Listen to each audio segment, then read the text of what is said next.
Saudara kasih Tuhan, Shalom, salam sejahtera untuk saudara sekalian. Mari kita akan bersama merenungkan firman Tuhan pada hari ini. Saya akan ambil firman Tuhan dari Filipi 4 ayat yang ke-8 sampai 9. Demikian bunyi firman Tuhan, Filipi 4 ayat yang ke-8 sampai ayatnya yang ke-9. Jadi akhirnya, saudara-saudara, semua yang benar, semua yang mulia, semua yang adil, semua yang suci, semua yang manis, semua yang sedap didengar, semua yang disebut kebajikan dan patut dipuji, pikirkanlah semuanya itu. Dan apa yang telah kamu pelajari, dan apa yang telah kamu terima, dan apa yang telah kamu dengar, dan apa yang telah kamu lihat padaku, lakukanlah itu. Maka Allah, sumber damai sejahtera, akan menyertai kamu. Mari kita akan bersama berdoa, kita mohon pertolongan Tuhan untuk merenungkan firman Tuhan ini. Bapa di surga, terima kasih untuk hari ini di mana kami kembali bisa berbakti dan merenungkan firman-Mu. Bicaralah kepada kami sekalian Tuhan dalam situasi konteks keadaan kami masing-masing di rumah kami. Tuhan tahu segala keadaan kami sungguh membutuhkan akan belas kasihan, membutuhkan pertolongan dari Tuhan atas kami sekalian. Berkatilah kami, biarlah pemberitaan firman-Mu menjadi jelas buat kami sekalian, dan juga roh Tuhan bekerja atas kami, setiap kami. Dalam Tuhan Yesus kami berdoa. Amin. So, sekalian ada pepatah yang berkata bahwa sebenarnya kita adalah apa yang kita pikirkan. Jadi bukan apa yang kita pikirkan. Tetapi kita adalah kita. Sebagaimana kita berpikir. Maka pikiran adalah sesuatu yang sangat penting. Apa yang kita pikirkan setiap hari menjadi sesuatu yang sangat penting. Dan kita tahu bahwa dalam pikiran kita selalu terjadi pergulatan antara yang baik dan yang tidak baik, antara yang benar dan tidak benar. Bahkan kita tahu juga bahwa roh Tuhan bekerja di dalam pikiran kita. Tetapi di saat yang lain juga kita tahu dosa, si iblis juga bekerja di dalam pikiran kita. Maka orang berbicara bahwa pikiran adalah the battlefield. Sebuah tempat pertempuran yang sangat hebat di dalam kehidupan kita. So kasih Tuhan, kalau kita memperhatikan di dalam firman Tuhan, sebenarnya masalah pikiran, apa yang kita pikirkan menjadi sesuatu yang selalu menjadi hal yang difokuskan, hal yang dipentingkan. Demikian dalam konteks bagian ini juga sama. Kita melihat bahwa Rasul Paulus berada di dalam penjara di kota Roma. Dia dalam keadaan yang sangat sulit. Nah, dalam keadaan seperti ini tentu saja dia juga berpikir seperti saya dan saudara juga. Bahkan di dalam diam, ketika dia sendirian, tentu ada banyak pikiran-pikiran melintas di dalam pemikirannya. So kasih Tuhan, kalau kita melihat Paulus dalam konteks ini, gampang sekali sebenarnya dia itu tergelincir kepada pikiran-pikiran negatif, pikiran-pikiran yang buruk, pikiran-pikiran yang jelek. Kalau kita baca firman Tuhan dalam konteksnya ini paling sedikit ada 3 hal. Kita lihat di sana. Pertama adalah bahwa dia bisa sangat frustasi oleh karena dia dalam keadaan di penjara. Bukan karena dia berbuat jahat. Tetapi dia di penjara karena dia memberitakan Injil. Dan dia itu memang sudah disalah mengerti. Dia memang tidak adili dan dia sekarang ada dalam penjara. Dan hal yang lebih menyedihkan adalah bahwa ketika dia dalam penjara, dia menemukan ternyata ada teman-temannya. Dikatakan oleh firman Tuhan ada Euodia dan Sintike. Teman-teman pelayanannya yang sangat penting untuk Paulus. Yang sangat karib untuk Paulus. Mereka berdua itu juga bertengkar satu dengan yang lain. Jadi ini menambah beban. Dia ada di penjara dalam kesendiriannya. Dan teman-teman pelayanannya juga bertengkar. Dan juga dia tahu juga ada teman-teman sejawatnya di tengah-tengah pelayanannya. Itu sedang mencari keuntungannya sendiri. Mereka berkhianat atas pelayanan. Dia berkhianat atas pelayanan misi, atas pelayanan penginjilan yang harus mereka kerjakan. Mereka mencari keuntungannya sendiri. Ini semua menambah beban pikiran Paulus. Dan terlebih lagi saudara sekalian, Filipi pasal yang keempat berkata bahwa sewaktu-waktu saudara sekalian, dia bisa dibawa keluar, dia bisa dibunuh, dia bisa dihakimi, dan dia akan menderita. Dan lebih lagi dia berkata saat kematianku sudah dekat. At any time, kapan saja dia bisa dibawa dan kemudian dieksekusi. Kalau kita melihat seluruh konteks ini, kita bisa membayangkan beban pikiran Paulus yang tentu saja sangat-sangat berat. Di dalam dia Di luar dia bersama dengan teman-temannya ada masalah. Di pelayanan dengan sejawat-sejawatnya banyak masalah. Dan dia tahu juga pemerintah dan orang-orang yang membenci dia siap sedia untuk membuat penderitaannya bertambah berat. Gampang sekali buat Paulus untuk terjatuh kepada putus asa, kepada perasaan desperate, kepada perasaan ingin menyalahkan orang lain, kepada perasaan merasa tidak adil, tawar hati, dan seterusnya. Pikiran-pikiran semacam ini tentu saja gampang sekali untuk muncul di dalam pikiran Paulus. Tetapi sesuatu yang luar biasa di dalam konteks firman Tuhan ini. Kalau saudara membaca sesuatu yang luar biasa, oleh karena Paulus bukan cuma bisa mengatasi segala pikiran-pikiran negatif itu. Tetapi Alkitab mengatakan bahkan dia menuliskan firman ini yang tadi kita baca. Dia berkata, saudara-saudara, semua yang benar, semua yang mulia, semua yang adil, semua yang suci, semua yang manis, yang sedap didengar, yang disebut kebajikan, yang patut dipuji, pikirkanlah itu. Luar biasa bukan? Di tengah-tengah segala tekanan, pikiran-pikiran yang membebani, kemungkinan terpleset kepada kenegatifan, dia bukan cuma bisa mengatasi dirinya, pikirannya, tetapi dia juga menasihati jemaat Filipi untuk berpikir tadi perkara-perkara yang luar biasa. Pesannya apa untuk kita, sekalian? Yang pertama pesannya adalah bahwa saudara perlu untuk guard and govern our minds.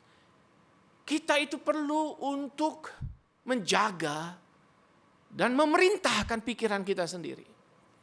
So kasih Tuhan, seorang bernama Francis Schaeffer berkata begini, the spiritual battle, the loss or the victory is always in the thought world. Dia katakan di dalam perjuangan hidup rohani kita, sebenarnya bahwa kita menang atau kalah di dalam perjuangan ini, sebenarnya berada di dalam dunia pikiran. Dengan kata lain dia sedang berkata bahwa sebenarnya ini berpikir adalah sebuah tempat betul-betul battlefield.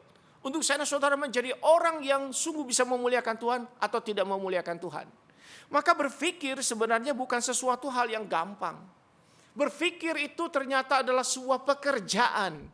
Suatu usaha yang tidak gampang. Saya tidak heran kalau seorang bernama Ralph Waldo Anderson berkata begini.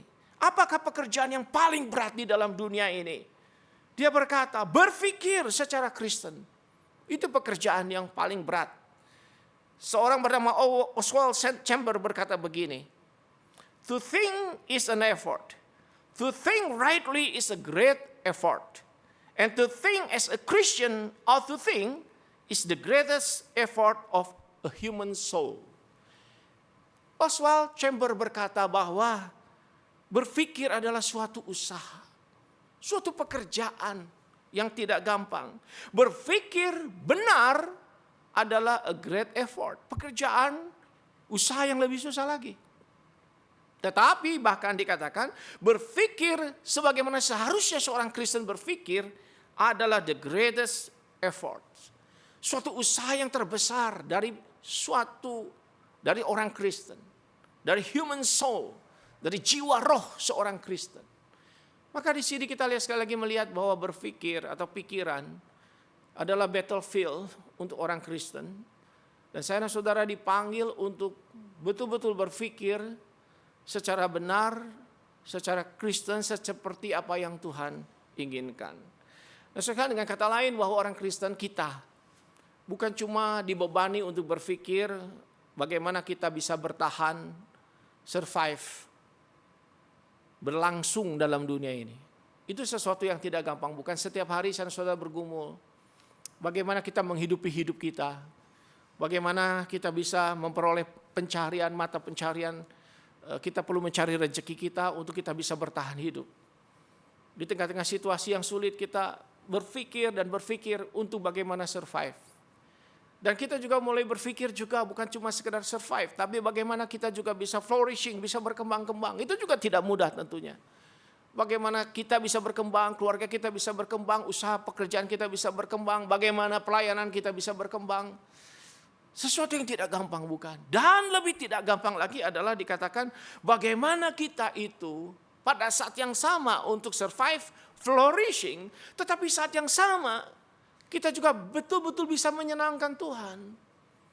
Bukankah ini menjadi sebuah double jobs? Pekerjaan-pekerjaan yang double untuk saya dan saudara. Itu sebabnya sebagai orang Kristen memang tidak mudah. Orang-orang di dunia mungkin hanya berpikir tentang survive dan flourishing. Tidak peduli apa yang Tuhan inginkan dalam hidup mereka. Tetapi kita lain bukan, karena kita sedang diajak dan diajar juga untuk bukan cuma itu. Kita perlu memikirkan apa yang Tuhan inginkan di dalam hidup saudara. Nah, saudara sekalian, pesannya dari Rasul Paulus di sini adalah bahwa saudara perlu menjaga dan juga memerintah akan pikiran kita. Maka ada seorang berkata bahwa sebenarnya pikiran manusia itu seperti sebuah greenhouse. Sebuah tempat, lokasi, gedung yang kita siapkan untuk bisa bertanam di sana. Suatu greenhouse itu biasanya terbuat dari kaca atau mungkin kalau sederhana dari plastik kiri kanannya. Supaya bisa menjaga dari angin, dari serangga, dari badai, dari macam-macam cuaca yang terus berubah. Maka kita butuh greenhouse. Maka ada yang berkata bahwa ke depan di tengah-tengah pancarobanya cuaca yang luar biasa di dunia ini, maka bertani, bercocok tanam dengan greenhouse akan menjadi sebuah keniscayaan, keharusan. Tidak bisa tidak, kalau cuaca terus berubah, maka kita butuh greenhouse. Nah, saudara sekalian, pikiran kita adalah greenhouse kita. Karena disitulah sebenarnya segala sesuatu, benih-benih ditanam, benih-benih disirami, benih-benih kita pupuk, dan disitulah maka tumbuhan itu menjadi berbuah. Pikiran kita adalah greenhouse yang harus saudara jaga dari badai, dari hal-hal yang negatif yang bisa masuk ke dalamnya. Maka greenhouse itu, pikiran kita itu menjadi sesuatu yang sangat penting untuk kita itu pedulikan. Dan bentuk daripada greenhouse itu sendiri, pikiran kita sebagai greenhouse itu bisa berbentuk macam-macam. Dan kita bisa menemukan hari ini mungkin ternyata greenhouse pikiran itu mungkin sudah rusak di dalamnya. Karena ada banyak serangga-serangga di dalamnya, ada banyak hal-hal negatif yang ada di dalamnya. Dan rusak di dalamnya. Oleh karena kita selama ini tidak pernah menjaga greenhouse pikiran kita ini. Saudara sekalian, di tengah-tengah pandemi COVID ini, sebenarnya pikiran-pikiran negatif bisa bertambah-tambah banyak. Dia menjadi begitu subur seperti benalu di musim hujan. Seperti jamur di musim hujan. Maka saudara gampang sekali untuk kemudian tadinya mungkin greenhouse pikiran kita sudah negatif, ditambah lagi kita berada dalam situasi pandemi COVID ini, dan itu menjadi tambah negatif dan tambah negatif. Mereka yang tadinya ragu menjadi semakin ragu, mereka yang tadinya putus asa menjadi semakin putus asa, mereka yang stres menjadi desperate sekali. Dan semua itu, mereka yang biasa menyalahkan orang, sekarang semakin banyak menyalahkan orang lain. Mereka yang menuntut orang, semakin menuntut orang lain, oleh karena cuaca sedang berubah. Nah, saya tidak tahu apakah pikiran kita, greenhouse kita itu sudah baik atau tidak baik. Ada orang juga greenhouse-nya itu semakin negatif. Semakin negatif. Menyalahkan orang. Dan mempermasalahkan masalah tanpa memberikan solusi sama sekali. Dia hanya bisa sense ada masalah. Dan dia akan mempermasalahkan masalah. Tetapi dia tidak keluar dari situasi itu. Dia terus di dalam masalah itu dan dia memasalahkan masalah yang kemudian menjadi masalah yang lebih besar lagi. Tanpa alternatif solusi. Greenhouse kita dalam pikiran kita mungkin bisa berbentuk pembenaran. Kita sudah biasa membenarkan diri. Cari-cari alasan. Dan kita tidak menjadi objektif terhadap diri kita sendiri. Dan sekarang di tengah-tengah pandemi ini, greenhouse kita dipenuhi dengan pembenaran-pembenaran yang tidak pernah selesai. Kita membenarkan diri, kita merasa paling benar. Kita tidak rela kalau ide kita, pikiran kita, tindakan kita itu disalahkan. Kita tidak berani lagi karena kita sudah tidak mampu lagi untuk sedikit banyak menerima, mengabsorb bahwa kita ini tidak sempurna, bahwa kita ini ada kekurangan. Kita memprotek diri lebih daripada yang seharusnya. Saudara kasih Tuhan, itulah sebabnya Paulus berbicara di sini. Di tengah-tengah situasi yang sangat tidak mudah, dia sudah atasi itu. Dan dia berkata kepada jemaat Filipi, kalian memang tahu hidup memang susah, tidak gampang. Pikirkanlah itu. Pikirkanlah yang benar. keluar dari situasi ini karena pikiran menjadi sangat penting. Maka dikatakan pikirkanlah yang baik itu. Tidak ada alasan lain saudara sekalian kenapa kita harus menjaga dan memerintah pikiran kita sendiri. Oleh karena sebenarnya kita tahu ada kekuatan hebat pada pikiran. Pikiran itu betul-betul powerful. Dan saudara memahami bahwa dalam sejarah dunia ini ada orang-orang yang sebenarnya bergumul dengan pikiran-pikiran yang hebat dan melahirkan tindakan-tindakan yang hebat. Di dalam sejarah kita tahu di abad 15 ya, itu Columbus itu sudah mulai berpikir mengenai adanya dunia baru. Maka di situ kita lihat eksplorasi dunia baru dan menemukan benua Amerika. Kita juga menemukan orang seperti Michelangelo, pematung itu. Yang berbulan-bulan, kalau tidak salah tuh hampir 4 bulan dia itu datang melihat batu besar dan memikirkan mengenai patung yang akan dia pikir. Dia pikirkan tentang patung itu detail sekali. Dan setelah itu dia mulai memahat dan muncullah karya terbesar, Pieta. Dan kita juga pernah tahu ada seorang bernama William Wilberforce. Seorang di parlemen Inggris yang berpikir bagaimana menghapuskan perbudakan di seluruh Inggris Raya. Itu pikirannya. Berbulan-bulan berdoa, bergumul supaya tidak ada perbudakan di seluruh Inggris Raya yang waktu itu menguasai dunia ini. Sampai satu kali kemudian dia berhasil di parlemen Inggris itu kemudian ditok sebuah keputusan penghapusan perbudakan. Pikiran-pikiran besar melahirkan tindakan-tindakan besar. Dan kita tahu di zaman ini orang seperti Elon Musk dengan SpaceX dan semua perusahaan dia luar biasa bukan? Dia mulai bikin mobil listrik. Dia mulai membuat roket yang bukan cuma sekali pakai tapi bisa bolak-balik dipakai. Dia juga mulai berpikir tentang perjalanan ke Mars.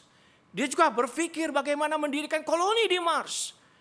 Banyak hal yang dipikirkan oleh pemikir-pemikir besar dan pikiran-pikiran itu adalah embrio dari sesuatu tindakan yang satu hari akan keluar. Kalau pikiran itu baik, puji Tuhan, mungkin satu hari kita bisa berharap bahwa potensi pikiran baik itu akan menjadi sebuah kenyataan yang baik. Maka ada seorang berkata bahwa pikiran adalah precursor, herald, and forerunner of action. Apa yang dipikirkan orang, satu hari dia bisa kerjakan, keluar dari dirinya. Tetapi celakanya kalau pikiran itu, isinya itu ternyata bukan hal yang baik.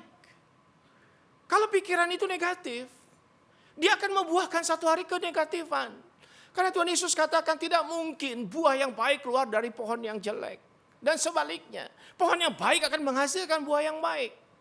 Itu sebabnya Tuhan Yesus berkata, akulah pokok anggur, kamu ranting-rantingnya, abide in me, stay with me. Kamu akan berbuah terus oleh karena kamu ada di tempat yang benar. Dari pokok anggur yang benar, kamu akan mengeluarkan buah-buah anggur yang baik. Yang menjadi berkat bagi banyak orang. Saudara sekalian, kita perlu menjaga medan pikiran kita. Kita perlu menjaga greenhouse pikiran kita. Kita perlu menjaga potensi yang ada pada pikiran kita. Untuk melahirkan hal-hal yang baik. Sebab kalau di dalamnya itu perkaranya buruk negatif, maka kita tidak bisa mengharapkan hal baik muncul dari yang buruk itu. Tetapi daripada yang baik, mudah-mudahan Tuhan berkati muncul hal-hal yang baik. Maka kemudian Alkitab sekali lagi Paulus berkata, apa yang bagus itu, yang indah-indah itu dikatakan pikirkanlah itu. Set your thought, atur pikiran kita ke sana. Fokuslah ke sana, kata Paulus. Yang kedua, saudara sekalian, bukan cuma kita harus menjaga, memerintah pikiran kita. Tetapi yang kedua, firman Tuhan mengatakan kita supaya saudara itu mulai membiasakan diri di dalam pikiran-pikiran ini. Suatu habit baru yang harus kita ciptakan. Suatu new way of thought, cara baru untuk berpikir. Dan itu memang sesuatu yang tidak mudah. Maka sebenarnya dikatakan bahwa hal ini menjadi sebuah tantangan buat saya dan saudara sebagai orang percaya. Orang-orang tokoh-tokoh di dalam kekristenan, mereka adalah orang-orang yang sudah biasa melatih dirinya untuk berpikir secara benar, secara baik, secara bagus. Maka di sini kita melihat sebenarnya Paulus juga menasihatkan hal-hal yang bagus sekali, hal-hal yang indah. Ketika dia berkata bahwa kita perlu membentuk cara berpikir yang baru. Daripada hidup di dalam frustasi, kesusahan yang tidak pernah habis-habisnya. Rasul Paulus itu mengalami shifting, perubahan di dalam pikirannya. Dulu dia adalah orang Farisi yang selalu berpikir memusuhi pekerjaan Tuhan, memusuhi orang-orang Kristen. Tetapi ketika dia sudah bertobat, di situ bukan cuma terjadi peralihan di dalam sikapnya, tetapi peralihan di dalam pikirannya. Dan setelah itu kita melihat transformasi dalam pikiran Paulus. Itu menjadi sesuatu yang semakin baik dan semakin indah. Dan di dalam Filipi ini, di akhir hayat hidupnya, di penghujung kehidupannya, kita menemukan sebuah pikiran Christian, the Christian thought, Christian mind, pikiran-pikiran Kristen yang sudah menemukan maturitasnya, menemukan akan kedewasaannya. Itu sebabnya dia berkata bahwa kita, saudara-saudara, orang-orang Filipi juga khususnya, harus mulai memiliki pola hidup, pola pikir yang baru. Nah, sekalian kadang kita menyadari bahwa hal ini juga tidak mudah. Tetapi perubahan di dalam cara kita berpikir, habit yang baru itu adalah satu keharusan. Kadang-kadang kita butuh ditolong oleh orang lain. Dikritik orang lain supaya kita berubah. Kita kadang-kadang diingatkan oleh orang lain supaya kita berubah. Dan terima kasih kepada mereka yang memberi kita kritikan yang membuat kita itu bisa berefleksi, memikirkan, I might be wrong. Saya bisa saja salah. Saya tidak selalu benar. Saya bisa saja keliru. Saya bisa saja menyesatkan. Itu sebabnya kita perlu menjaga hati kita dan menemukan cara pikir yang baru.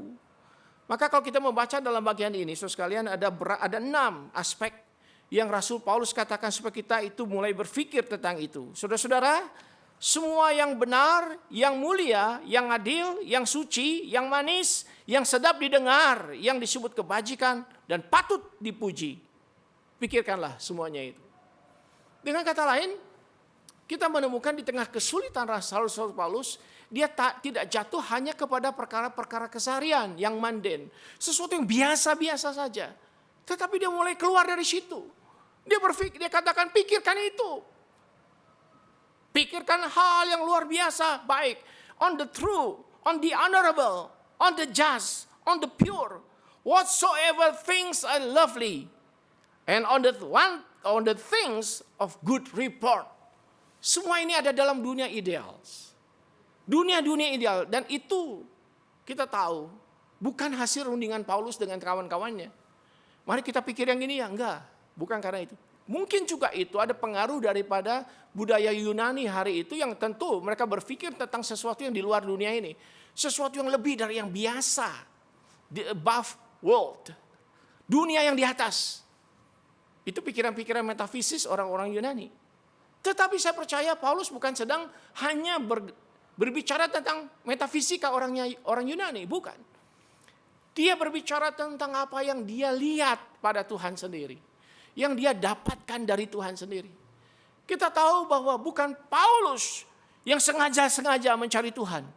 Tetapi kita menyaksikan kepada kita Tuhan yang mencari Paulus. Paulus yang di dalam pikirannya dia pikir dia pintar. Dia pikir dia benar. Dia pikir dia adil. Dia pikir dia luar biasa dan seterusnya. Tetapi di dalam perjumpaan Tuhan mencari dia di dalam perjalanan ke Damsyik. Di situ Rasul Paulus mengerti. Semua tradisinya, semua pembenarannya, semua latar belakangnya, semua kehebatannya dia tidak ada artinya. Dia bertemu sekarang dengan Tuhan. Itu sebabnya di Galatia, di surat Galatia berkali-kali dia berkata, Injil yang aku beritakan bukan rekayasa manusia, bukan dari manusia, bukan hasil rundingan dengan siapa-siapa, tetapi datangnya dari Tuhan sendiri.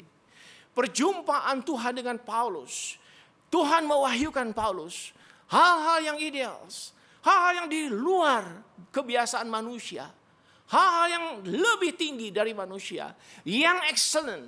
Itulah yang Paulus temukan pada Tuhan. Dan itulah yang Paulus terima dari Tuhan. Maka kalau kita bicara mengenai yang benar, on the true, itu bukan bicara tentang apa yang benar dari dunia. Tetapi apa yang benar dari Tuhan. Maka kita tahu ini harus dipikirkan kata Paulus. Pikirkanlah yang benar. Kenapa yang benar? Oleh karena segala sesuatu yang salah, satu hari akan dibongkar, satu hari akan ditinggalkan. Pikirkanlah apa yang patut, apa yang dianggap sebagai sesuatu yang mulia, honorable, sesuatu yang diakui bahwa sesuatu itu perlu dihormati, direspek. Ada sesuatu yang bagus yang perlu dihormati semua orang. Pikirkanlah juga apa yang adil. Adil, kaiosune, sesuatu yang pas, sesuatu yang profesional, sesuatu yang memang pada dasarnya harus seperti itu. Maka dikatakan pikirkanlah apa yang adil. Berikanlah kepada sesuatu apa yang memang selayaknya diterimanya. Itulah keadilan. Maka juga pikirkanlah apa yang dikatakan murni, pure. Murni di sini artinya suci atau sesuatu yang tidak tercemar. Sesuatu yang tidak ada kenegatifan di situ. Tidak ada sesuatu yang rusak yang masuk ke situ. Sesuatu yang pure. Dan di sana dikatakan pikirkanlah sesuatu yang dikatakan manis atau sedap didengar. Atau terjemahan yang lain adalah pikirkanlah whatever things are lovely. Sesuatu yang menyenangkan, yang lovely. Yang membuat kita itu ingin memujinya, ingin mengapresiasinya. Itu, pikirkanlah itu katanya.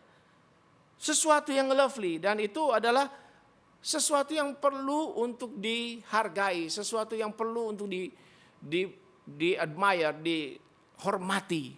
Pikirkanlah itu dan yang terakhir itu dikatakan pikirkanlah sesuatu yang dikatakan patut dipuji. Patut dipuji, apa yang dimaksud dengan patut dipuji di sini? Itu terjemahan lain adalah things of a good report. Jadi sesuatu yang memang bisa dihargai. Misalnya 5 talenta. Ada orang mengerjakan 5 talenta.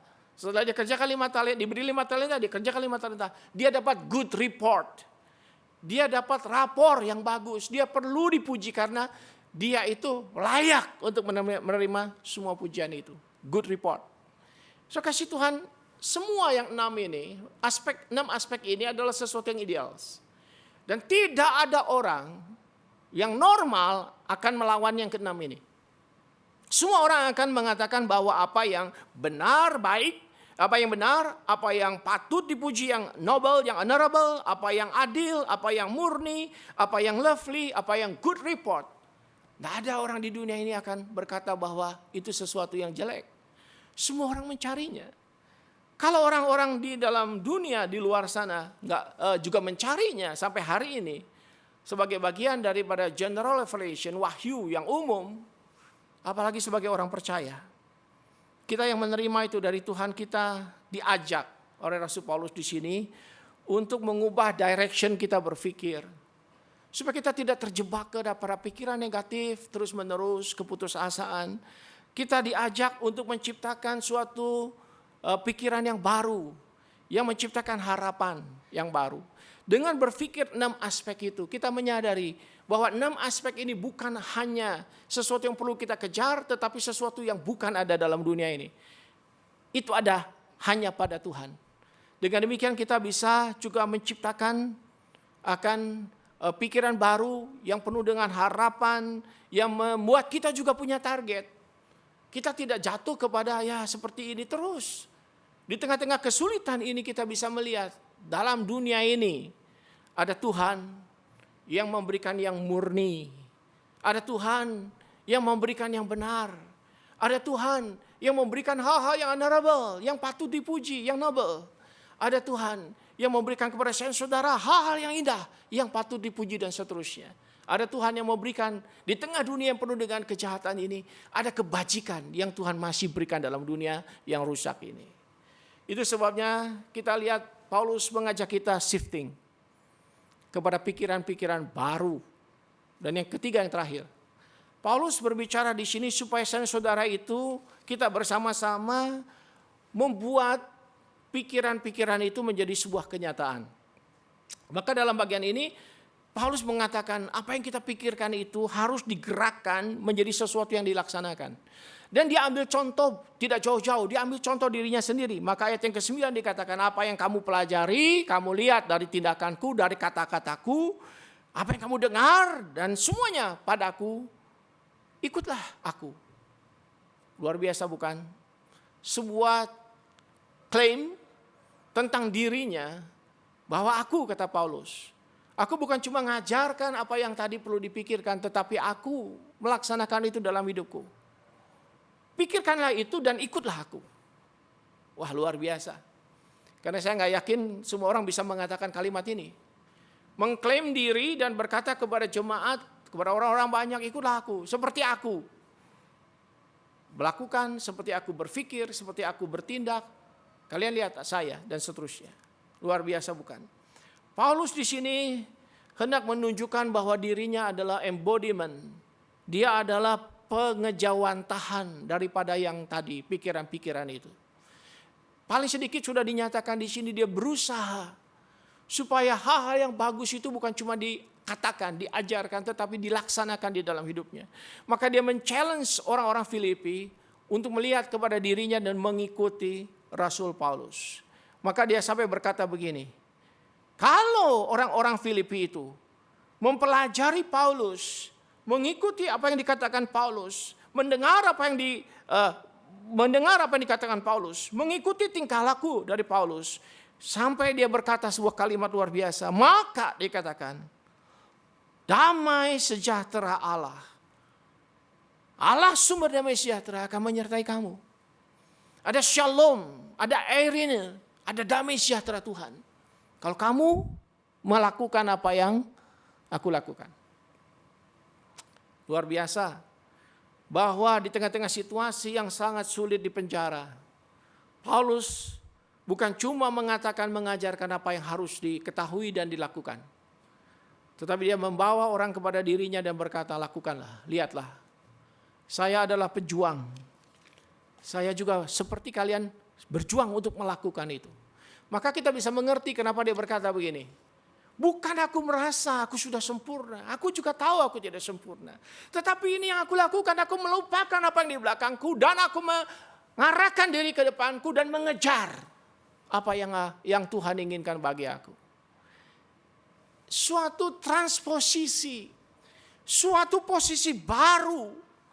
Maka di sini kita menemukan hal yang selalu menjadi penting untuk kita. Antara pengertian konsep dengan pelaksanaan. Dua-dua itu menjadi sesuatu yang penting. Ini seperti sayap pada seekor burung. Ada dua sayap, konsep, pemikiran. Tetapi di lain pihak adalah tindakan. Ada orang hanya punya konsep, hanya punya pemikiran, tapi tidak melakukan apa-apa. Tapi juga ada orang melakukan sesuatu tanpa mengerti konsepnya dan pemikirannya. Mana yang lebih baik? Punya konsep pemikiran tapi tidak melakukan, atau melakukan tanpa konsep apa-apa sehingga bisa tersesat. Dua-duanya menjadi penting di sini. Maka Paulus menunjukkan holismenya, keutuhannya di sini. Oleh karena dia bukan cuma berbicara tentang hal yang terbaik, yang dipikirkan yang terbaik, tetapi bagaimana itu melakukannya, mempraktekkannya dalam hidupnya. Mungkin kita akan mengakhiri dengan berkata, ya Pak, ngomong sih gampang, memang iya. Ngomong gampang, tetapi melakukan itu memang tidak gampang. Dalam konteks hari ini saja, ketika kita menghadapi pandemi COVID ini, berpikir seperti yang Paulus katakan, melakukan seperti yang Paulus katakan, bukan perkara yang enteng. Tetapi kita harus mulai, bukan? Mengubah cara pikir kita. Membuang yang lama, kebiasaan, habit yang buruk. Mengganti dengan yang baru. Tuhan Yesus mengingatkan, kalau saya sudah mau anggur yang baru terpelihara, taruh di kirbat yang baru, di kantong kulit yang baru. Karena kalau kita mau anggur yang baru dipelihara, taruh di kirbat yang lama, bocor kirbat itu. Maka harus ada platform baru di dalam hidup Kristen kita. Meninggalkan yang lama, ya sudahlah yang lama sudah berlalu. Tapi mari kita memasuki yang baru, cara berpikir, tindakan-tindakan, habit yang baru. Maka saudara sekalian, mari kita melakukan itu dalam hidup saya dan saudara. Mulai dari diri pribadi. Tidak perlu menunggu orang lain, tidak perlu menyalahkan orang lain. Mulai dari diri sendiri, memiliki new way of thought, new way of life, new way of action. Mari kita lakukan itu. Saya dan saudara tidak sempurna, tapi kita perlu melakukannya secara konsisten dan persisten. Dengan ketekunan, kita lakukan yang maksimal dan Tuhan pasti menolong kita. Dan janjinya adalah, kalau kita lakukan itu semua, maka Allah damai sejahtera tidak akan meninggalkan kita. Dia akan kirim damai sejahteranya atas saya dan saudara. Amin. Mari kita berdoa. Tuhan, di tengah-tengah pergumulan hari ini, sangat gampang kami itu kemudian berpikir negatif, bahkan berpikir berdosa. Sangat gampang dosa menyelinap dalam hidup kami pribadi, keluarga, usaha pekerjaan, pelayanan, dan semua yang kami kerjakan. Tuhan, lindungilah kami. Greenhouse pemikiran kami, agar di sana benih-benih yang terbaik dari firman-Mu, benih-benih yang terbaik itu akan tumbuh subur dan akan berbuah satu kali menghasilkan hal yang indah, tindakan-tindakan baru yang luar biasa. Bapa di surga, tolonglah. Berkatilah kami oleh karena kami hidup dalam sebuah dunia dengan habit, kebiasaan, tradisi yang mungkin baik tetapi juga mungkin tidak baik. Kami hidup dalam sebuah budaya yang penuh dengan dosa, iri hati, penuh dengan segala macam hal-hal negatif. Bahkan diri kami Tuhan juga mungkin sudah sakit gara-gara itu. Kami juga sudah lumpuh gara-gara itu. Kami tidak bisa berbuat apa-apa lagi. Tapi firman-Mu hari ini menyuruh kami supaya kami seperti yang Paulus katakan, mulai memiliki shifting di dalam cara berpikir kami. Membentuk habit yang baru dalam cara berpikir kami. Di dalam hidup kami, dalam segala perjuangan kami, supaya kami bisa menyenangkan Tuhan. Ampuni kami Tuhan, dan tolonglah setiap kami. Berkatilah kami supaya kami bisa berhasil dalam dunia ini. Di dalam berpikir, di dalam menghasilkan hal yang baik lewat pikiran itu. Dalam Tuhan Yesus kami berdoa. Amin.